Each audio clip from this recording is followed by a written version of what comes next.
Eleanor. Ethan! It's the 2-minute Terminator. It's episode 51, No, it's 52. not. It's 52. Oh, balls. Hi, everyone. It's the 2-minute Terminator. I'm Ethan McKinley, your host, and we dismantled the Terminator films 2 minutes at a time. It's episode 52, and we're going from the 1 hour, 2 minute mark. So that's 142 minutes to 144 minutes. That's the 1 hour, 2 minute mark to the 1 hour, 4 minute mark. And basically, it begins with Miles Dyson, who's had the future explained to him by a robot. So what are we doing with our lives? And it ends with Miles Dyson saying, "It gave us ideas that we'd never thought of. Why am I doing this in Arnold Schwarzenegger's voice? I don't know." And yes, hello, welcome to the 2-minute Terminator. I'm Ellie Fitzgerald, the other host. Oh yeah, I forgot to mention you. I generally just chat shit. Ethan has all the knowledge, and I just bring the bullshit. Well, not in this episode, so hit the music. Watch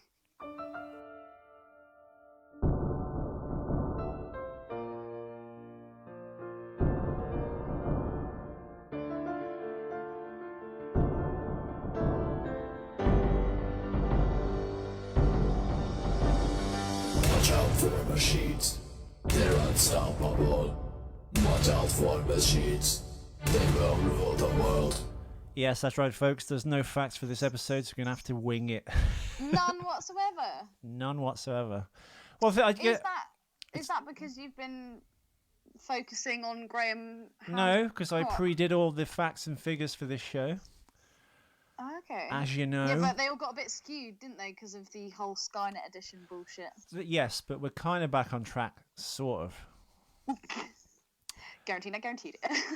I think to cover some of the bits, I think we'll do bonus episodes at the end of this run with all the Skynet edition scenes, like a deleted scenes episode, like we did for season 1, the Terminator 1. Yeah.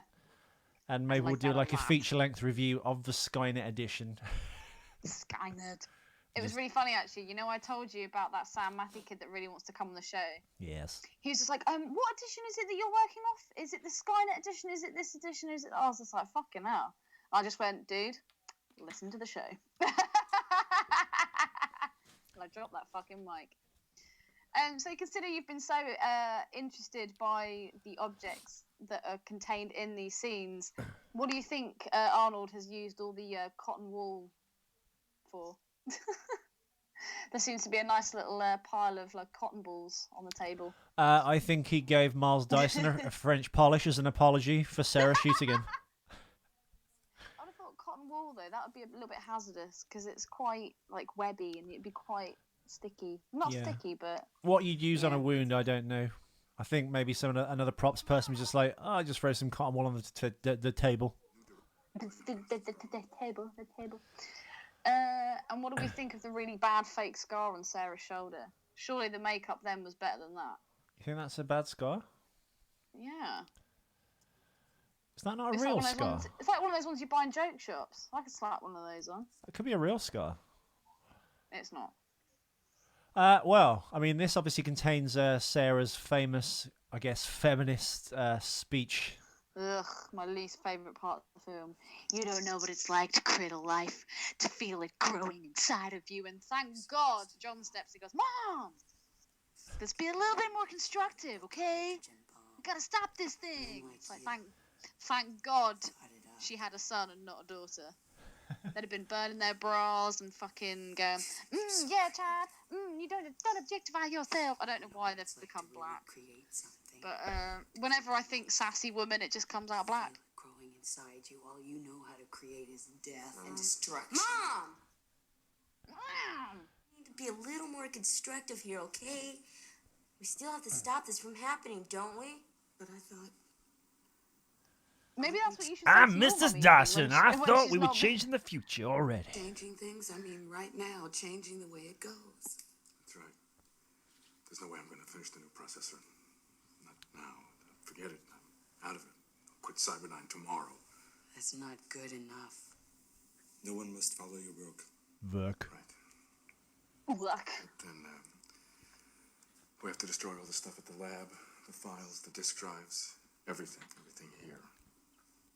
Ethan, your podcast is one day going to result in a third world war, and basically what we're saying to you is you have to stop now, otherwise we're all fucked. Well, I'm still going to do it. So fuck the world.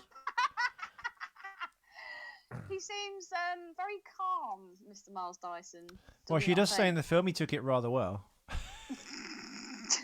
Literally.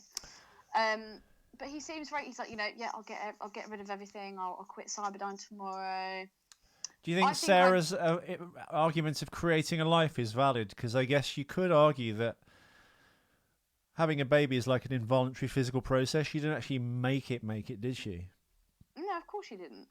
She said, well, she didn't plan on it. So who's the better inventor, Miles Dyson or Sarah Connor? I'm going with Miles. You keep it in a vault at Cyberdyne. It must be from the other one, like you.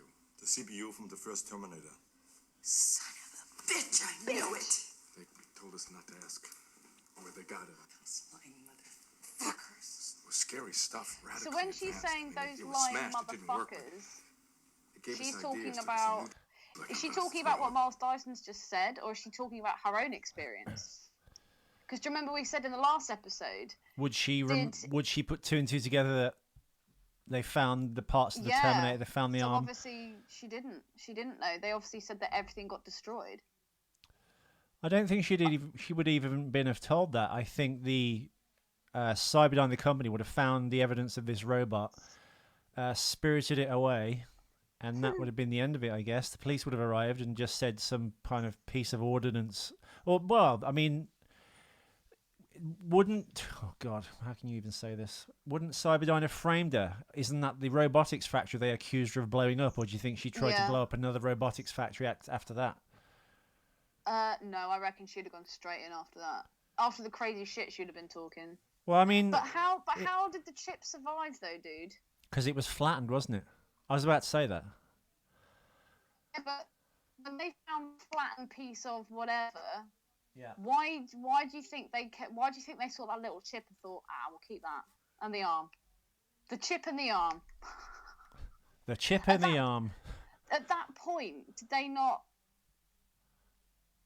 I'm just trying to get into like the mindset of what they would have thought that was for, because obviously it's something from the future. No one believes her, but they've obviously got this equipment. They've found these artifacts. I wonder why they thought, we might need this, or we'll study it, or whatever. Pardon me. And to be fair, it's taken them a bloody long time. Because, how long has she been in that house for? Slow black scientist. I don't know. John Connor's at least 11. Or 10, or however fucking old he is. Son of a bitch, I knew it. So, well, that internet, she did know that there was pieces of the Terminator left. Maybe she did put two and two together. But I don't see how she would have. The police would have intercepted her, and then her story would have corroborated much of this stuff about a killer robot, because the killer robot did in fact show up and kill half the people in the police station. So I don't know. This is true. Maybe, when we have the dream sequences, maybe that actually is Carl's ghost, and he's maybe giving her... Oh, God, we're talking a movie world here, Ellie. Don't worry, it doesn't have to be real.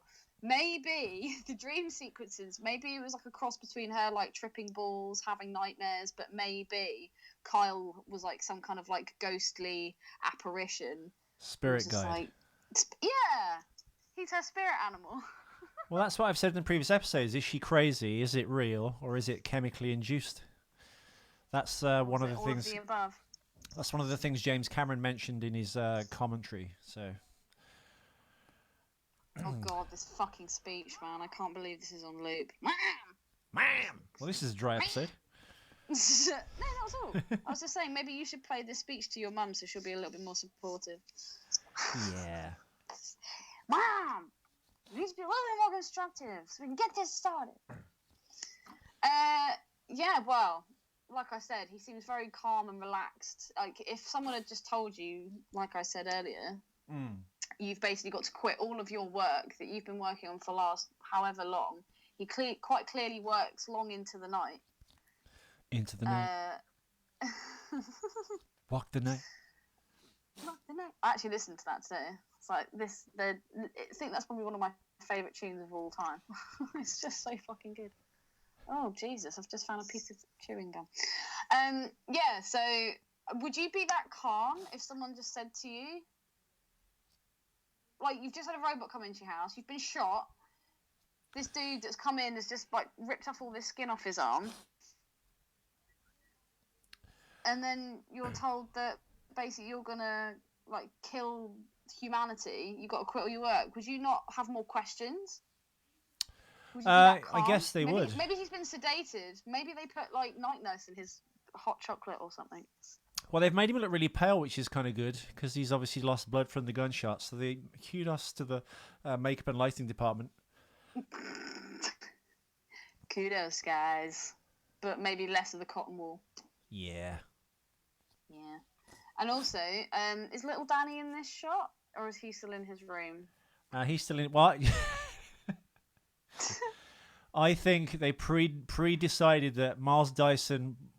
They'd probably have to kill him anyway, because if they get the factory to blow up, he'd still have the ideas in his head, and you couldn't trust him not to do anything in the future, even though he knew what he knew, because humans do that kind of thing. It's in your nature to destroy yourselves. So they were probably going to off Dyson anyway. Do you think? So I reckon John Connor strangled little Danny in his bedroom. That's why Danny... Like, why is Danny not coming out of his room? Just keep talking about the robot. Don't go in there. What do you know? You're just a robot. So little Danny's not present. The missus as well, she seemed very calm at the fact that her husband's been shot and that all this stuff's going on. Well, But then again, what you do find with like black people, they are kind of very laid back, very chilled. Maybe they were a little bit stoned before they arrived. Yes, well done, Ellie. You've just racially profiled one of the greatest scientists of all time. Dude, part of Rastafari religion is to smoke weed, so fuck you. All right, I don't think Mr. Dyson is Rastafarian, though. No, but he's black. Okay. You're going to have to edit that whole bit out now. I'm not, but I don't know what else to say about the clip, really. Can I just raise one thing? Yes. I heard it was from a joke and it was from a cartoon. I heard it yesterday, and it was basically someone has taken the old Charlie Brown comics, or not comics, but like cartoons, and they've dubbed it over with all different. I think they're mainly Jamaicans. I saw that years ago. And they were saying the N word, and they were like, "Oh, you know what? You know, you shouldn't be saying the N word." And then one of the other characters comes over and says, "You know, why is it not okay?" And they're saying, "Because you're using it as a derogatory term against like a whole group of people." And then they were saying, "Well, then you shouldn't be able to say motherfucker. That offends mothers everywhere, and everyone has a mother. So if you can't say the N word, you shouldn't be able to say motherfucker." And it raises a valid point. That is a whole gender against women, so I'm a little bit biased, and I, you know, whatever, fatherfucker, whatever. But it does kind of raise that question. Do you not think? Sorry, I completely lost me. What are you talking about? Oh, wow. You're watching Charlie Brown. Everyone's Jamaican. What question does it raise? Well, they were saying, why can you not say the N-word and yet you can say motherfucker? The N-word, it's used as a derogatory term against a race of people, yeah? Because it's been decided. It's been decided by society that it's a bad thing. So why has it not been decided by society that calling someone a motherfucker is a bad thing? Because I don't know. Black people can say it to each other, but white people can't. I think also by censoring the word, you actually give it more power. That's one thing. Oh, dude, I completely agree. Which is why I think we should just use it more, because then people become desensitized to it, and then it'll be fine. Okay. It's just like Clerks 2, man. Bring it back. Bring it fucking back. Porch monkey for life. It's okay. I'm bringing it back. Bringing it back.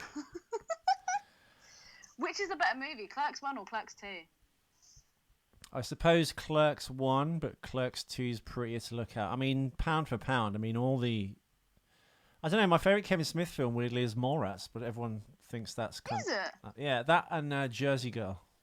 I've never seen Jersey Girl. I really don't like Dogma. I'm not a fan of that. I found that very flat, but I'm not a Catholic and it doesn't interest me. Dogma, that's the one where it's the devils and the angels and stuff. Yeah. Yeah, I actually used to love that movie. I think I've seen it once. I think it's one of those movies where I've seen it, but not all the way through. I've seen bits and bobs, but I really am not a Ben Affleck fan at all. I think he's fucking long. Ben Affleck, I kind of put him in like the Jai Courtney kind of like camp. Oh, he's not that bad. I know he's not that bad. Jai but I Courtney's still in the kinda Sam Worthington camp, but Sam Worthington's slightly redeemed himself with being a character actor now as opposed to being a leading man.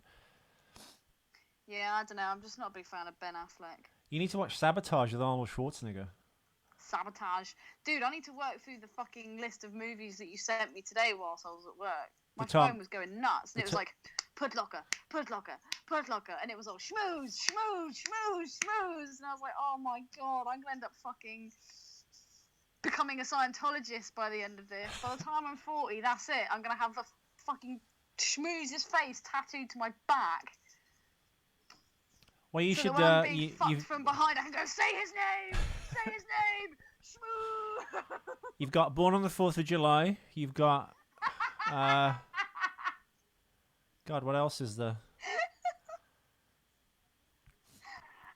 You sent me so fucking much. Few Good Men. Oh, Days God. of Thunder, A Few Good Men, Born on the 4th of There's July. a weird noise coming from my fireplace. And Far and Away.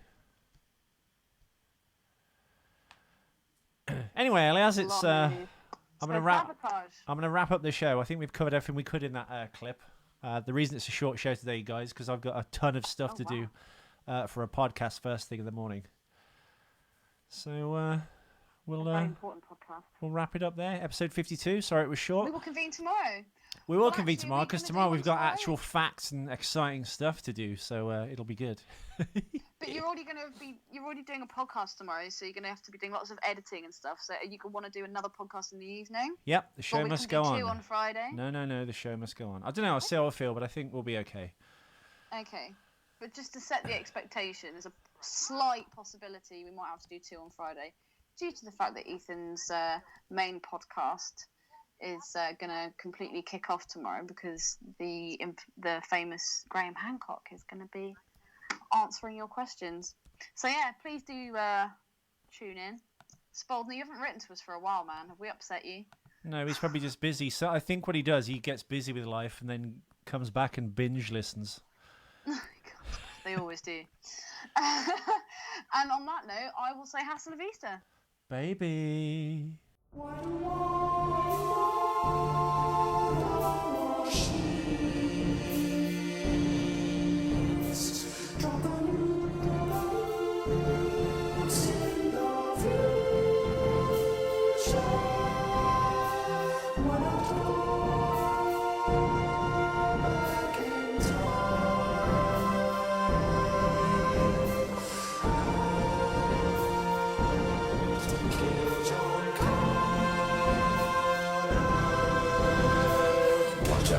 Machines, they're unstoppable. Watch out for machines.